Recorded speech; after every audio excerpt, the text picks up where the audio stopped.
Hey guys, అందరూ బాగున్నారా? నేనైతే ఒక చిన్న స్టోరీ చదివాను రీసెంట్ టైమ్స్లో. అది నాకు చాలా నచ్చింది.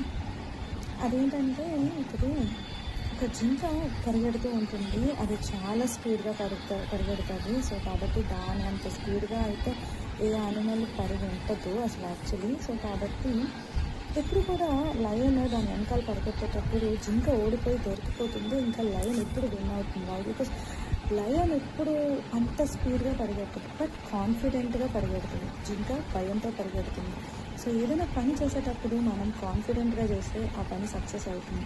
అదే మనం భయంగా అది అవుతుందో లేదో అని అన్నిసార్లు ఆలోచిస్తూ వెనక్కి తిరిగి చూస్తూ పరిగెడితే జింకలాగా మనం కూడా ఓడిపోతాం. మనం ఎప్పుడు లయన్ లాగా ఎప్పుడు స్ట్రైట్ ఫార్వర్డ్లో ఒక ఫోకస్తో ఒక కాన్ఫిడెంట్తో మనం ఒక గోల్ రీచ్ అవ్వాలి అనుకుంటే ఖచ్చితంగా రీచ్ అవ్వాలి. సో ఇది నా ఒపీనియన్. నాకైతే చాలా